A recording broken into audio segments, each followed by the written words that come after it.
ঈসা আলাইহিস সালাম আল্লাহর দরবারে মুনাজাত করলো, আল্লাহ রাব্বুল আলামিন ভুনা মাছ পাঠাইয়া দিল। সুবহানাল্লাহ। কোন ভুনা মাছ, আর জান্নাত থেকে ভুনা রুটি ভুনা মাছ পাঠাইয়া দিল। এই মাছগুলা, এই জান্নাতি খাবার, এই সমাজের ভিতরে যারা নেতা আছে না কিছু নেতারা কয় গরিব দুঃখীরে তোরা যা, বাট তোদের জন্য এই খাবার না। কিন্তু এই গরিব মানুষগুলাই ঈসা নবীরে বেশি মানত। সুবহানাল্লাহ। আমার আল্লাহকে বেশি মানত, একে খাইতে দিল না। এরা কি করলো? এই বড় লোকগুলা, নেতাগুলা, ধনীগুলা, ধনী ধনী মানুষগুলো এই খাবার গুলা খাইলো, এই খাবার গুলা খাইলো। এই খাবার খাইয়া এরপরে এই গরিব দুঃখীরে, এতিম যারা যারা গরিব ছিল, ইমানদার ছিল, তাদের লোকে খারাপ আচরণ করলো, খারাপ ব্যবহার করলো। এরপরেও তারা ঈসা রুহুল্লাহর কথা অমান্য করলো, মানলো না। আল্লাহ রাব্বুল আলামিন তাদেরকে বানর বানাইয়া দিল। জোরে কর নাউযুবিল্লাহ। আমার দয়ার নবী, মায়ার নবী দোয়া করে, আল্লাহ, ও আমার দয়াল মাওলা, দয়াল খোদা, তুমি আমার উম্মতের দুনিয়ার জমিনে বেইজ্জতি কইরো না।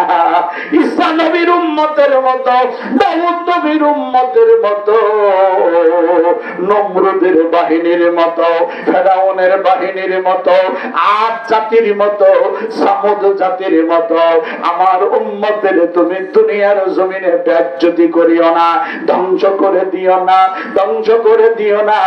আল্লাহ ডাক ডাক কই গো বন্ধু জান, আমি আপনার উম্মতের ছাড় দিলাম, কিন্তু ছেড়ে দিব না। যদি সীমা লঙ্ঘন করে আপনার উম্মত, আমি যেদিন ধরবো ওই দিন ধরার মতোই ধরবো। জান আপনার খাতিরে দুনিয়ার জমিনে ছাড় দিলাম, কিন্তু কবরে গেলেই ধরা খাইতে হবে, হাসরের ময়দানে ধরা খাইতে হবে। ও বাবা, জাহান্নামের ভিতরে ধরা খাইতে হবে। এজন্য আমাদের ঈমানটাকে মজবুত করা দরকার আছে না নাই? কি বলেন আছে? ঈমান মজবুত। আরবের বড় গুন্ডা ওমর নবীর মাথা কাটতে গেল, আমার নবী তাকে ঈমানদার বানায়া দিল। জোরে কোন সুবহানাল্লাহ। এই উমর খেলাফত আমলে মসজিদে নববীতে দাঁড়াইয়া জুমার নামাজের খুতবা দিতেছেন। এখান থেকে ডাক দিয়ে বলতেছে, ইয়া সারিয়া আল জাবাল, আল জাবাল, আল জাবাল। সুবহানাল্লাহ বলো। ও সারিয়া, একজন সাহাবী যুদ্ধের ময়দানে প্রেরণ করে দিয়েছে 350 মাইল দূরে। সুবহানাল্লাহ কইবেন না? 350 মাইল দূরে যুদ্ধের ময়দানে সারিয়া যুদ্ধের ময়দানে সেনাপতির দায়িত্ব পালন করতেছে। আর জুমার নামাজের খুতবা দিতে দাঁড়াইয়া খুতবার সময় তিনি বললেন, ইয়া সারিয়া আল জাবাল, পাহাড় পাহাড় পাহাড়। সুবহানাল্লাহ। মুসল্লিরা নামাজ শেষে জিগাইল, হুজুর, আমিরুল মুমিনিন হযরত ওমর, আপনি সারিয়া জাবাল জাবাল বললেন, এটা তো খুতবার বিষয় না। সারিয়া ভাই 350 মাইল দূরে, আর তাকে বললেন পাহাড় পাহাড়। বলে আমি বলতে পারবো না, সে আসলেই তার কাছ থেকে জেনে নিও, এটার ফায়সালা হয়ে যাবে। সুবহানাল্লাহ। সারিয়া যুদ্ধের ময়দান থেকে কিছুদিন পরে মদিনায় ফিরলো। সাহাবীরা জিগাইল, ভাই ওমর, হ্যাঁ ভাই সারিয়া, হযরত আমিরুল মুমিনিন হযরত ওমর জুমার নামাজের খুতবা দিতে গিয়া বলল, ইয়া সারিয়া আল জাবাল, আল জাবাল, আল জাবাল, পাহাড় পাহাড় পাহাড়। আমরা তো কিছুই বুঝলাম না, জিগাইলাম। বলল, তোমার কথা, তুমি এই কথার ফায়সালা দিবা। তখন সারিয়া চোখের পানি ছেড়ে দিয়া কান্দে আর বলে, ও সাহাবীরা রে, আমি সেনাপতি যুদ্ধের ময়দানে আমি দেখি আমিরুল মুমিনিন হযরত ওমর জলক মেরে আমার সামনে দাঁড়িয়ে গেল, আমারে ডেকে বলল, পাহাড় পাহাড় পাহাড়। জোরে কোন সুবহানাল্লাহ। পাহাড়ের দিকে যাও, পাহাড়ের দিকে যাও। আমরা পাহাড় পিছনে ফেলে মোকাবেলা করলাম কাফেরদের, আমরা যুদ্ধে জয়লাভ করলাম। জোরে কোন সুবহানাল্লাহ। কারণ আমাদেরকে 3 দিক দিয়ে কাফেররা ঘিরে ফেলেছিল। আমাদের হযরত আমিরুল মুমিনিন আমাকে কমান্ড দিল। আমিরুল মুমিনিন যদি আমাকে কমান্ড না দিত, আমরা যুদ্ধে জয়লাভ করতে পারতাম না। এটাই আমার রাসূলের ইসলাম। একই সময় মদিনার মসজিদে খুতবাও দেওয়া যায়, আবার একই সময় 350 মাইল দূরে ওই যুদ্ধের ময়দানে সেনাপতিকে কমান্ড দেওয়া যায়। জোরে বলুন সুবহানাল্লাহ। এই আমিরুল মুমিনিনের জামানায় মিশরে নীল দরিয়ার পানি শুকায়া গেল।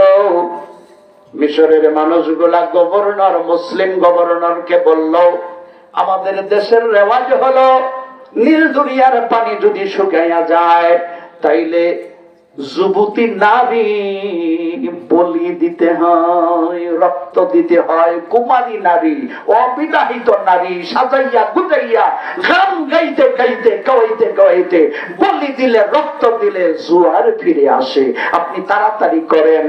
তখন মুসলিম গভর্নর চিঠি লিখলো আমিরুল মুমিনিন হযরত ওমরের কাছে যে মিশরের মানুষ আমার এই কথা বলতেছে, আপনি ফায়সালা দেন কি করব। হযরত ওমর দুইটা চিঠি লিখলো, একটা গভর্নরের কাছে, হেই গভর্নর, আমার রাসূলের ইসলামে এই নিয়ম মানা যাবে না, এই নিয়ম নাই, বৈধ নাই। আর নদীর কাছে একটা চিঠি লিখলো, নীল নদের কাছে চিঠি লিখলো, হ্যাঁ রে নীল নদ, তুমি যদি আল্লাহ পাকের সৃষ্টি হয়ে থাকো, আমি ওমরের চিঠি পাওয়া মাত্র জোয়ার দিয়ে প্লাবিত করে দিবা, নদী ভরে দিবা। এই আমি গভর্নরকে বলল, তুমি আমার চিঠিটা নিয়ে আর নদীতে ফেলে আসো, নদীর বুকে ফেলে আসো।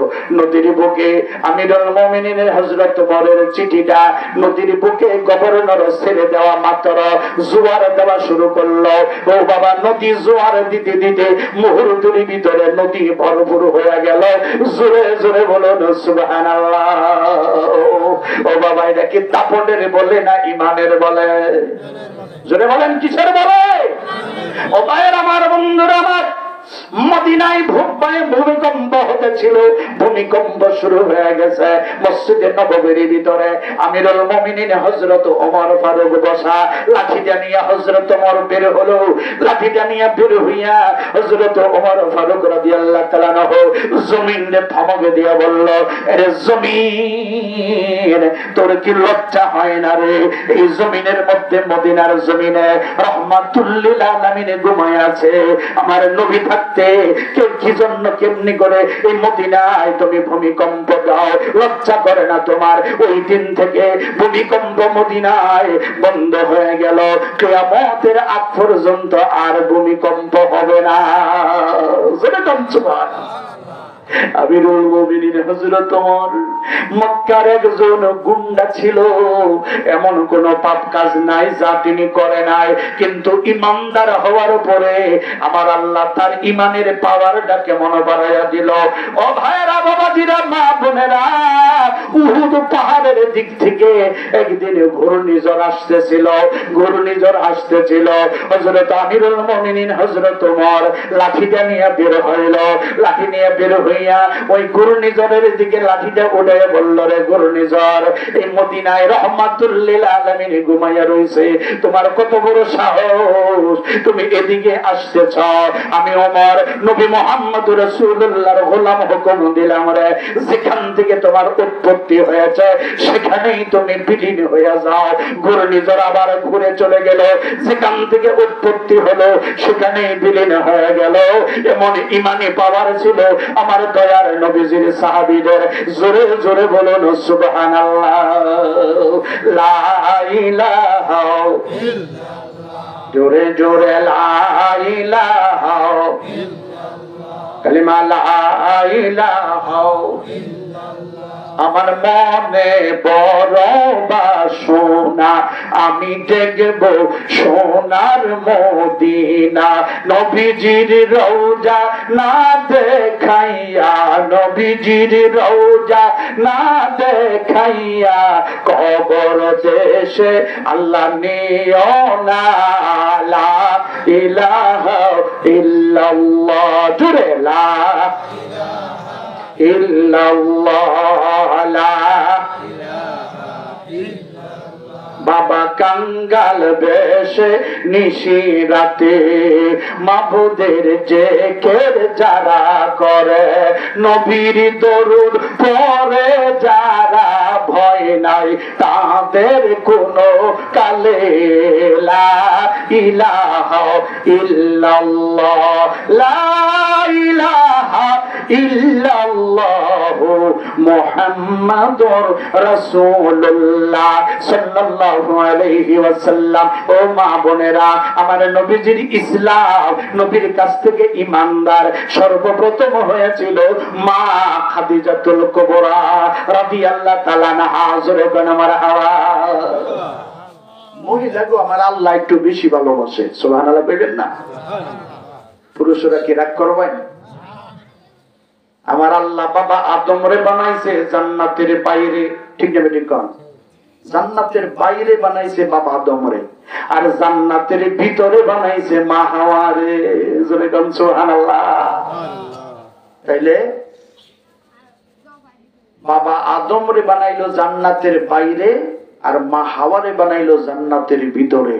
তাহলে মা হাওয়াকে আমার আল্লাহ একটু বেশি ভালোবাসে। জোরে কোন সুবহানাল্লাহ। খলিকা মিন জিলাইন, বাম বাজুরের বাঁকা হাড় দিয়ে মা হাওয়াকে আল্লাহ সৃষ্টি করেছেন। আর নবী মুহাম্মদুর